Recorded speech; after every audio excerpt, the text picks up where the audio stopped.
Bienvenue sur Recherche Doc.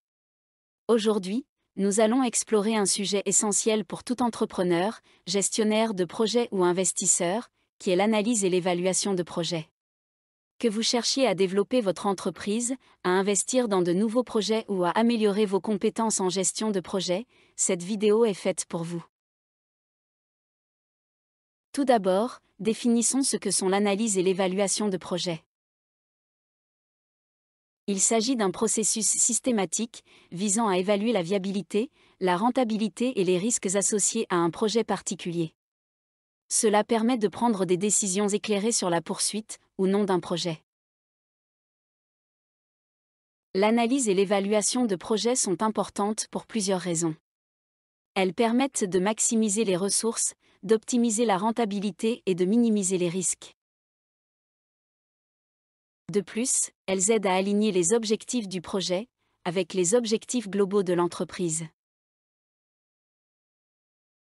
Les étapes clés de l'analyse et de l'évaluation de projet se composent de l'identification du projet, la collecte de données et l'analyse du marché, l'évaluation des coûts, les prévisions des flux de trésorerie, l'évaluation des risques et la prise de décision. La première étape consiste à définir clairement le projet, c'est-à-dire tenir compte du besoin de l'utilisateur et être à l'écoute pour tenter de préciser au maximum ses demandes, surtout de savoir à qui le projet s'adresse-t-il. C'est à partir de ces besoins qu'on peut définir les objectifs poursuivis. Pour illustrer, imaginons un projet d'amélioration de site Internet. Votre besoin principal pourrait être le développement de la vente de produits en ligne, et en termes d'objectifs, cela se traduirait par la mise en place d'une boutique e-commerce sur le site. Et en termes de livrables, j'explique, un projet débouche sur un produit, un service, une nouvelle organisation, etc. Cette finalité, appelée ou livrable, est le résultat tangible d'une production réelle, appréhendable, mesurable attendue par le client final. La direction à suivre, parmi les responsables du projet, désigner un chef de projet chargé de constituer et à diriger l'équipe de projet. Ayant des compétences en matière de communication, de relations humaines et de leadership, ainsi qu'une capacité à discerner les forces et faiblesses chez autrui. Pour ce qui est de l'exécution, ce chef de projet participe à chaque étape du projet et en supervise la bonne exécution. Là encore, cela nécessite une communication fréquente et ouverte avec les membres de l'équipe du projet et les parties prenantes. Les responsabilités peuvent inclure la planification du projet, c'est-à-dire formuler un plan qui guide l'ensemble du projet, de la conceptualisation à la réalisation, et comprend la portée du projet, le plan d'exécution et la documentation, ainsi que la proposition pour le suivi et la maintenance. Ce plan constituera un élément essentiel de la présentation aux principaux décideurs. En étudiant la façon dont vos concurrents sont perçus, vous pouvez tirer des conclusions sur les forces et les faiblesses de votre propre marque. Connaître les points forts de votre entreprise peut être utile pour votre positionnement sur le marché, ou l'image de votre produit ou service que vous souhaitez transmettre aux membres de votre audience cible. Deuxième étape, la collecte de données et analyse du marché, qui est essentielle pour comprendre la demande potentielle, faire une analyse des concurrents, également appelée analyse de la concurrence, processus qui consiste à identifier les concurrents dans votre secteur d'activité et à rechercher leurs différentes stratégies marketing. Sans oublier de faire une analyse du marché pour rester informé des dernières tendances.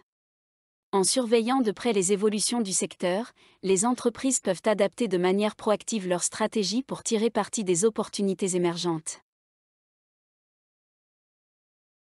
Donc grâce à ces études, qu'on peut identifier à l'avance les risques et les défis potentiels. C'est une approche proactive qui permet d'élaborer des stratégies d'atténuation des risques et de gestion des crises, réduisant ainsi l'impact d'événements imprévus. Cela peut inclure des études de marché. L'analyse des études de marché permet de prendre des décisions fondées sur des données, de minimiser les risques, d'acquérir un avantage concurrentiel et de parvenir à une croissance durable. Réaliser une étude de marché en ligne, à l'aide des sondages d'études de marché, cette dernière peut vous permettre d'obtenir des données démographiques clés dans quasiment tous les domaines, depuis l'opinion des consommateurs sur votre marque, jusqu'au type de produit dont votre marché a besoin. En résumé, les experts peuvent proposer de nouvelles idées et opportunités qui n'auraient peut-être pas été envisagées autrement. Cela peut aider à améliorer la portée et le potentiel du projet. Ils peuvent partager leurs expériences et leurs réflexions sur les projets similaires. Cela peut aider à identifier les défis potentiels, les meilleures pratiques et les opportunités que le projet pourrait rencontrer. Ces types d'entretiens peuvent être utilisés pour valider ou contester les hypothèses et les idées formulées lors de l'analyse de marché. Et ainsi que pour s'assurer que le projet est basé sur des informations solides et réalistes. Lors de l'analyse et de l'évaluation d'un projet, la collecte et l'analyse des données du marché impliquent souvent des entretiens avec des experts dans un domaine spécifique. Car ils possèdent une connaissance approfondie et une expertise du marché. Ils peuvent fournir des informations précieuses sur les tendances du marché, les besoins des clients, les technologies émergentes et les facteurs influençant le succès du projet. Et planifier les entretiens avec les experts et menez-les de manière professionnelle. Écoutez attentivement leurs réponses et posez des questions de suivi pour approfondir leur point de vue. Une fois les entretiens terminés, analysez les résultats pour identifier les thèmes et les conclusions clés. Cela vous aidera à mieux comprendre le marché et à prendre des décisions éclairées concernant le projet. Développez un guide d'entretien qui énumère les questions clés que vous souhaitez poser à l'expert. Cela vous permettra de rester concentré et de recueillir les informations les plus pertinentes. Du genre, quelles sont les principales tendances du marché que vous observez? Quels sont les principaux défis et opportunités pour les entreprises opérant sur ce marché? Quels sont les besoins et les attentes des clients dans ce domaine? Quelles sont les technologies émergentes qui pourraient avoir un impact sur ce marché? Quels conseils donneriez-vous à une entreprise qui envisage de lancer un projet similaire? Et pour cela, commencez par identifier les experts qui ont les connaissances et l'expérience nécessaires pour apporter une contribution précieuse au projet. Vous pouvez le faire par le biais de recherches en ligne, de recommandations de collègues ou de réseaux professionnels. Et les coûts financiers. Cela comprend les coûts liés au financement du projet, ainsi que les coûts d'autres dépenses. Cela peut inclure des éléments tels que les frais de location, les frais d'assurance, les frais de voyage et les frais de marketing. Une estimation précise des coûts initiaux permet d'établir un budget réaliste pour le projet et de suivre les dépenses tout au long du projet. Le coût de planification et de conception, cela comprend les coûts des études de faisabilité, de la conception technique, de l'obtention des permis et de l'élaboration des plans et des spécifications. Le coût d'acquisition de matériel et de logiciels, cela comprend l'achat d'outils, de matériel informatique et de logiciels nécessaires à la réalisation du projet. Coût de main-d'œuvre, cela comprend les salaires et les avantages sociaux des employés impliqués dans le projet. Troisième étape, l'évaluation des coûts, qui est une composante essentielle de l'analyse et de la planification de projet. Elle consiste à identifier, estimer et budgétiser tous les coûts associés à la réalisation du projet. Les coûts initiaux représentent les dépenses engagées au début du projet, une part importante du budget global et doivent être soigneusement pris en compte dès le départ. Ces derniers peuvent être classés en différentes catégories. Ces derniers représentent les ressources nécessaires pour faire fonctionner le projet et maintenir son niveau de service, tels que les coûts de main-d'œuvre, les coûts des fournitures et des consommables, les coûts des services, les coûts de maintenance et de réparation, et les coûts de location. Cela peut inclure des éléments tels que les frais de marketing, les frais de voyage, les frais juridiques et les frais professionnels. En plus des coûts initiaux, il faut prendre en compte les coûts d'exploitation lors de l'évaluation d'un projet, qui font référence aux dépenses continues encourues tout au long de la vie du projet, après sa mise en œuvre initiale. Les rénovations, les mises à niveau et les remplacements majeurs d'actifs du projet, nécessaires pour prolonger leur durée de vie utile ou améliorer leur performance, ainsi que les coûts des pièces de rechange, des consommables et des matériaux nécessaires aux activités de maintenance, et les salaires des techniciens, des ingénieurs et autres personnels impliqués. En plus des coûts initiaux et des coûts d'exploitation, il ne faut surtout pas négliger les coûts de maintenance lors de l'évaluation d'un projet tels que les inspections et les entretiens réguliers effectués pour prévenir les pannes et prolonger la durée de vie des actifs du projet, la réparation des pannes et des défaillances des équipements ou des systèmes du projet, les techniques de surveillance et d'analyse pour prédire les défaillances potentielles avant qu'elles ne surviennent. La précision des prévisions de flux de trésorerie dépend de la qualité des données et des hypothèses utilisées. Et il est important de faire preuve de prudence et de prendre en compte les incertitudes potentielles lors de l'interprétation des résultats. D'évaluer les risques financiers. En analysant les flux de trésorerie, il est possible d'identifier les risques financiers potentiels liés au projet, tels que les retards de paiement, les dépassements de coûts ou les changements des conditions du marché. D'identifier les besoins en financement, ce qui facilite la planification et l'obtention des fonds nécessaires, de gérer le budget du projet, permettant une allocation efficace des ressources et un contrôle des dépenses. Elle permet d'évaluer la rentabilité du projet, en comparant les entrées et sorties de trésorerie projetées.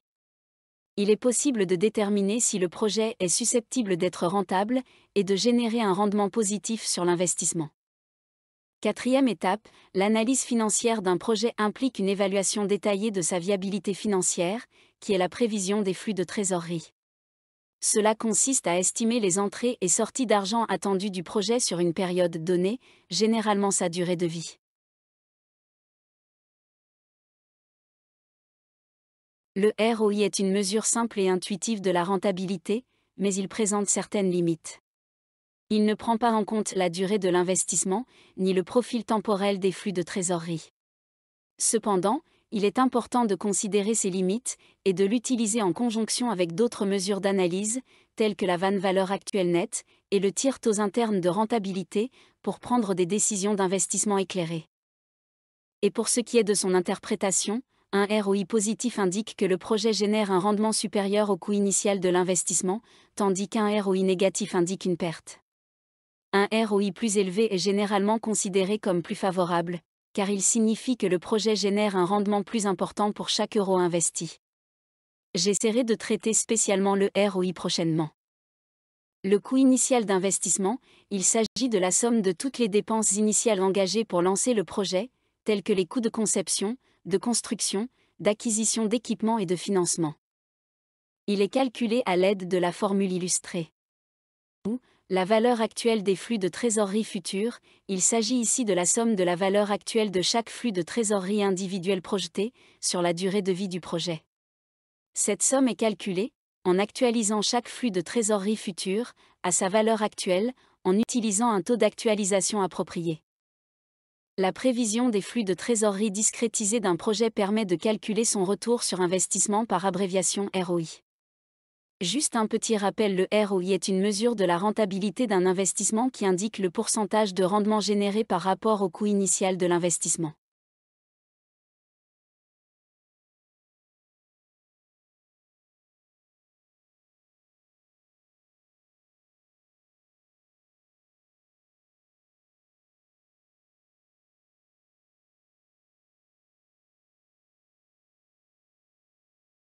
De comparer les coûts réels ou prévisionnels aux estimations initiales, ce qui permet de suivre l'évolution des dépenses et d'identifier les éventuels dépassements de coûts.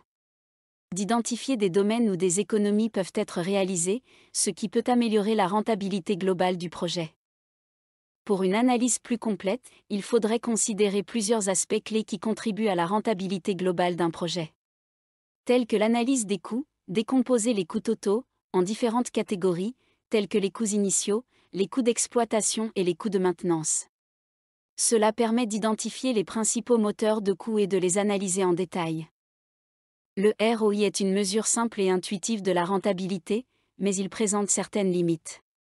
Il ne prend pas en compte la durée de l'investissement, ni le profil temporel des flux de trésorerie. Cependant, il est important de considérer ces limites et de l'utiliser en conjonction avec d'autres mesures d'analyse, telles que la valeur actuelle nette et le taux interne de rentabilité, pour prendre des décisions d'investissement éclairées. Pour l'analyse des revenus, établir des prévisions précises des flux de trésorerie futurs du projet, en tenant compte des ventes, des recettes et des autres sources de revenus.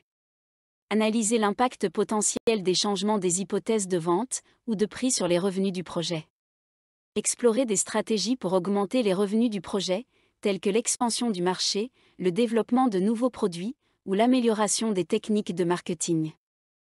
Puis nous avons l'analyse de la rentabilité. Calculer le ROI comme expliqué précédemment fournit une mesure simple de la rentabilité en comparant le rendement du projet à son coût initial. Calculer la valeur actuelle nette, prend en compte la valeur temporelle de l'argent et calcule la valeur actuelle cumulée des flux de trésorerie futurs du projet, offrant une indication plus complète de sa rentabilité, et déterminer le tir. Et pour ce qui est de l'analyse des risques, déterminer les risques potentiels pouvant affecter la rentabilité du projet, tels que les retards de livraison, les changements de réglementation, ou les fluctuations du marché. Quantifier l'impact potentiel de chaque risque identifié sur les coûts, les revenus et la rentabilité globale du projet.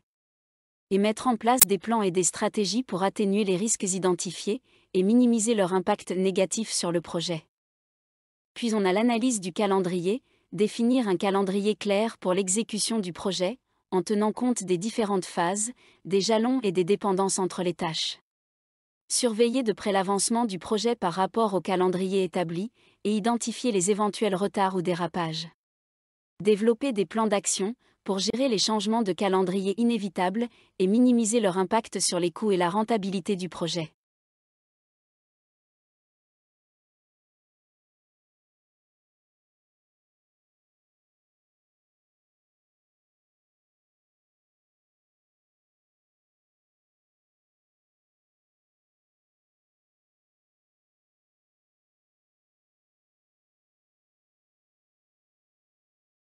Et en dernier, on a l'analyse de la valeur, déterminer la valeur que le projet vise à créer pour les parties prenantes, telles que les actionnaires, les clients ou la société. Développer des indicateurs et des mesures, pour suivre la création de valeur par le projet, et son impact sur les objectifs définis. Évaluer si la valeur créée par le projet justifie les coûts engagés. 5e étape, l'évaluation des risques. C'est une composante essentielle de la gestion de projet, car elle permet d'identifier, d'analyser et de hiérarchiser les événements potentiels qui pourraient menacer la réussite du projet et affecter ses objectifs. L'évaluation des risques permet de nombreux avantages pour les projets. Tels que de réduire l'incertitude, en identifiant les risques potentiels, les parties prenantes peuvent mieux comprendre les défis et les obstacles potentiels auxquels le projet pourrait être confronté. D'améliorer la prise de décision. Une évaluation approfondie permet de prendre des décisions éclairées concernant la planification, l'exécution et le contrôle du projet, en tenant compte des éventualités négatives. D'améliorer la prise de décision. Une évaluation approfondie permet de prendre des décisions éclairées concernant la planification, l'exécution et le contrôle du projet, en tenant compte des éventualités négatives. D'optimiser l'allocation des ressources, ces derniers peuvent être alloués plus efficacement en anticipant les risques et en mettant en place des plans d'atténuation. De minimiser les impacts négatifs, en prenant des mesures préventives pour gérer les risques, les parties prenantes peuvent réduire la probabilité que des événements négatifs se produisent et minimiser leurs conséquences sur le projet. D'augmenter les chances de succès, une gestion proactive des risques augmente les chances de réussite du projet en atteignant ses objectifs dans les délais, les budgets et les limites de qualité définies. Ainsi que de surveiller continuellement les risques tout au long du projet, suivre l'efficacité des plans d'atténuation, et mettre à jour l'évaluation en fonction des nouvelles informations ou des changements de circonstances. Évaluer chaque risque en fonction de sa probabilité et de son impact, afin de déterminer les plus importants qui nécessitent une attention particulière. Pour chaque risque identifié, élaborer un plan d'atténuation qui décrit les actions à entreprendre pour réduire la probabilité de sa survenance ou pour minimiser son impact s'il se produit. L'évaluation des risques implique un processus structuré et systématique qui comprend des étapes telles que identifier une liste complète des risques potentiels pouvant affecter le projet. Cela peut se faire par le biais d'ateliers, d'interviews d'experts ou d'analyses de risques formelles. Décrire chaque risque identifié en détail, en précisant sa cause potentielle, son impact potentiel sur le projet et la probabilité de sa survenance.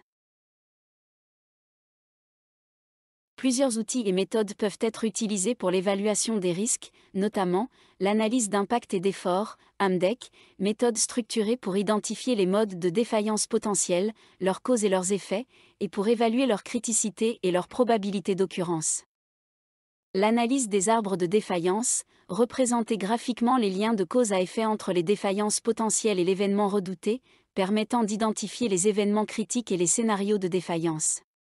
Ainsi que de développer différents scénarios possibles pour l'évolution du projet, en tenant compte des risques identifiés et en évaluant leur impact potentiel. Logiciel de gestion des risques spécialisés, pour faciliter l'identification, l'analyse, la hiérarchisation et le suivi des risques, ainsi que la gestion des plans d'atténuation. Logiciel de gestion des risques spécialisés, pour faciliter l'identification, l'analyse, la hiérarchisation et le suivi des risques, ainsi que la gestion des plans d'atténuation. Logiciel de gestion des risques spécialisés, pour faciliter l'identification, l'analyse, la hiérarchisation et le suivi des risques, ainsi que la gestion des plans d'atténuation. Cela peut mettre à mal le budget du projet, compromettre sa rentabilité et nécessiter des injections de fonds supplémentaires. Une réduction de la qualité, telle que des ressources insuffisantes ou des compromis de conception peuvent conduire à une diminution de la qualité des livrables du projet. Un impact sur la portée du projet, des risques tels que des changements de priorité, des contraintes budgétaires ou des obstacles technologiques peuvent nécessiter une modification de la portée initiale du projet. Des changements qui peuvent décevoir les parties prenantes, affecter la fonctionnalité globale du projet et limiter la réalisation des objectifs initiaux. Une augmentation des risques opérationnels, tels que des problèmes de sécurité, des défaillances de système ou des non-conformités réglementaires peuvent augmenter les risques opérationnels après la mise en œuvre du projet. Et un impact sur le moral et la motivation de l'équipe, par exemple des risques tels que des retards chroniques, des changements constants ou des conditions de travail difficiles peuvent affecter le moral et la motivation de l'équipe du projet. Cela peut conduire à une baisse de productivité, à une augmentation des erreurs et à une rotation accrue du personnel. Un moral bas au sein de l'équipe peut nuire à la cohésion du groupe et compromettre la réussite globale du projet.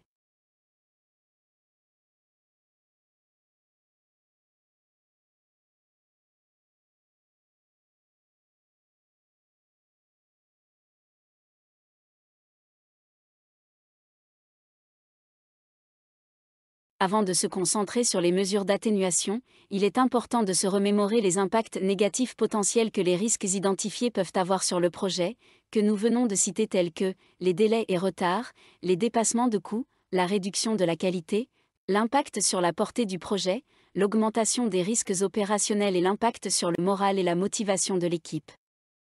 Pour organiser efficacement les mesures d'atténuation, il est utile de catégoriser les risques identifiés en fonction de leur nature et de leur impact.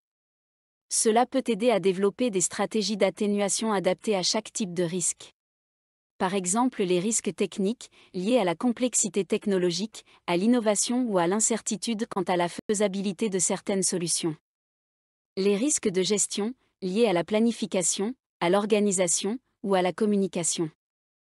Les risques externes, liés à des facteurs économiques, politiques, environnementaux ou sociaux externes au projet. Et les risques opérationnels, liés au processus, aux procédures, à la qualité ou à la conformité réglementaire après la mise en œuvre du projet. Et une fois les risques catégorisés, on peut identifier des mesures d'atténuation spécifiques pour chaque risque. Sans oublier que l'objectif principal est de réduire la probabilité de survenance du risque ou de minimiser ses conséquences. Et pour ce qui est des approches courantes d'atténuation des risques, on a l'élimination, modifier le plan du projet pour éliminer complètement la source du risque. La réduction, mettre en place des mesures pour réduire la probabilité ou l'impact du risque. Cela peut inclure une formation supplémentaire, des contrôles de qualité plus stricts ou des plans de maintenance préventifs. Le transfert, transférer la responsabilité du risque à une autre partie, comme une compagnie d'assurance ou un sous-traitant spécialisé.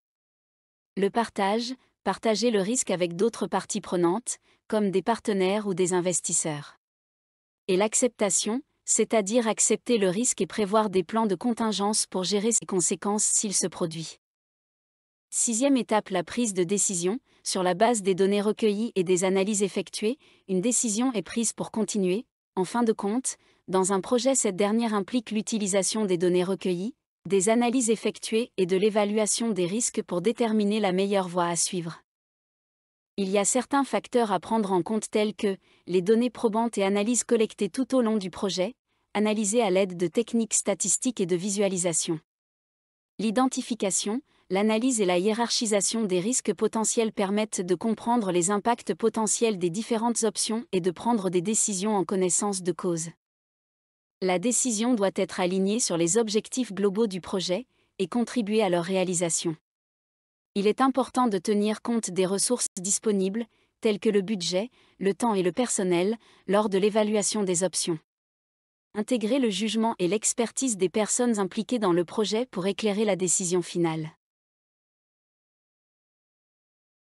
En tenant compte de ces facteurs, on décide soit de poursuivre le projet, maintenir le plan et les objectifs initiaux du projet, allouer les ressources nécessaires et rester concentré sur les objectifs, surveiller les progrès et s'attaquer rapidement aux nouveaux défis. Modifier la portée, le calendrier ou les livrables du projet en fonction de l'évaluation. Mettre en œuvre les stratégies d'optimisation et d'amélioration identifiées. Réévaluer les besoins en ressources et mettre à jour les plans du projet en conséquence.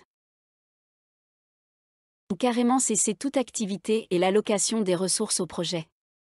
Communiquer officiellement la décision à toutes les parties prenantes.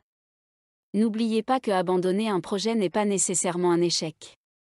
Cela peut être une décision stratégique pour éviter des pertes importantes ou recentrer les efforts sur des initiatives plus prometteuses.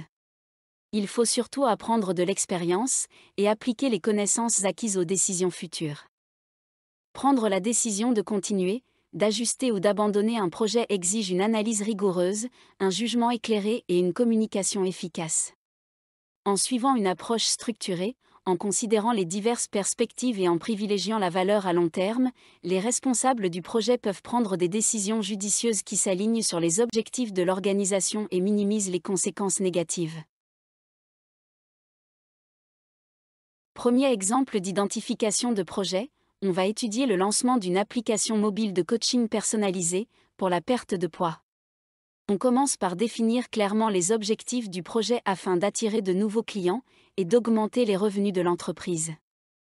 Ensuite, décrire le produit innovant tel que plan de repas personnalisé, conseils nutritionnels et recettes saines, suivi des progrès et de la motivation, coaching individuel avec un diététicien, accès à une communauté de soutien en ligne, outils de suivi des exercices et de l'activité physique. Les avantages d'avoir ce type d'application, cela aide les utilisateurs à perdre du poids de manière saine et durable, en fournissant un soutien personnalisé et des outils efficaces pour atteindre leurs objectifs. Offre une expérience utilisateur conviviale et motivante. Public cible, c'est-à-dire les personnes souhaitant perdre du poids de manière saine et durable, hommes et femmes, âgés de 25 à 65 ans, soucieux de leur santé et de leur bien-être. Son positionnement sur le marché, citez que c'est une application de coaching pour la perte de poids la plus complète et la plus personnalisée, offrant une combinaison unique.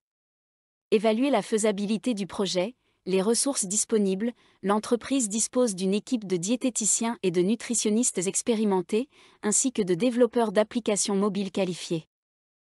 Elle possède également les ressources financières nécessaires pour investir dans la recherche et le développement, la conception de l'application, le marketing et la publicité. Les risques potentiels tels que la concurrence intense sur le marché des applications de santé et de bien-être, changement des comportements et des préférences des consommateurs, difficulté à maintenir l'engagement des utilisateurs, problèmes techniques ou de sécurité de l'application. Donc étude de marché approfondie et analyse des besoins des utilisateurs ciblés. Conception et développement de l'application mobile de coaching. Test et validation de l'application avec des utilisateurs. Finalisation de la conception, développement de la version finale de l'application et préparation au lancement. Lancement de l'application et campagne marketing ciblée. Suivi des téléchargements, de l'engagement des utilisateurs et des résultats de perte de poids. Identifier les parties prenantes et leur rôle, tels que chef de projet, diététicien, nutritionniste, développeur d'applications mobiles, spécialiste du marketing, responsable des ventes. La direction de l'entreprise, directeur financier, directeur marketing. Les investisseurs, fournir des capitaux et des conseils stratégiques. Les utilisateurs, fournir des commentaires. Les influenceurs dans le domaine de la santé et du bien-être, pour promouvoir l'application auprès de leurs abonnés. Identifier les parties prenantes et leur rôle, tels que chef de projet, diététicien, nutritionniste, développeur d'applications mobiles, spécialiste du marketing, responsable des ventes. La direction de l'entreprise, directeur financier, directeur marketing. Les investisseurs, fournir des capitaux et des conseils stratégiques. Les utilisateurs, fournir des commentaires. Les influenceurs dans le domaine de la santé et du bien-être, pour promouvoir l'application auprès de leurs abonnés.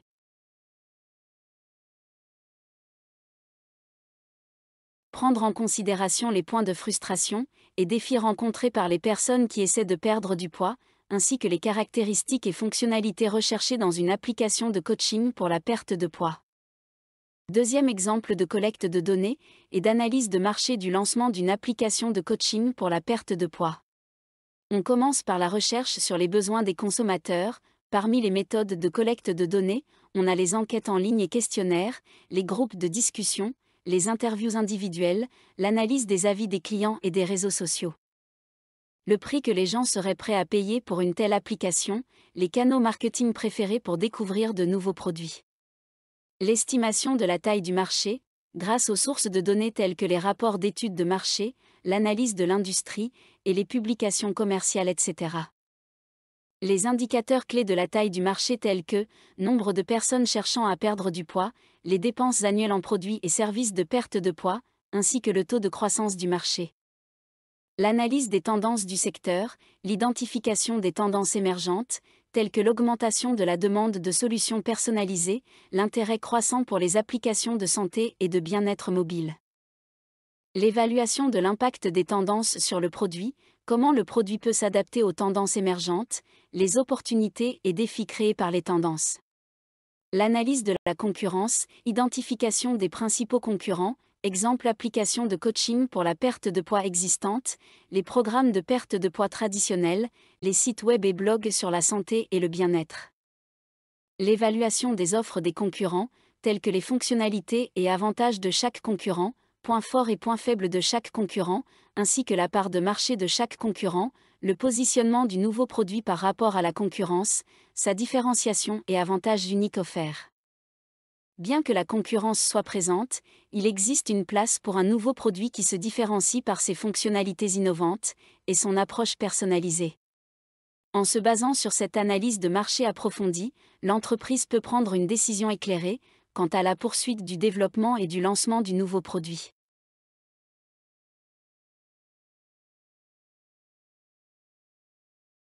L'analyse et l'évaluation de projets sont des outils essentiels pour garantir le succès et la rentabilité des initiatives commerciales. Elles vous aident à prendre des décisions éclairées, à maximiser la valeur de vos projets et à minimiser les risques. Si vous avez des questions, ou si vous souhaitez en savoir plus sur un aspect particulier, n'hésitez pas à les poser dans les commentaires. Merci de nous avoir rejoints aujourd'hui, et à la prochaine.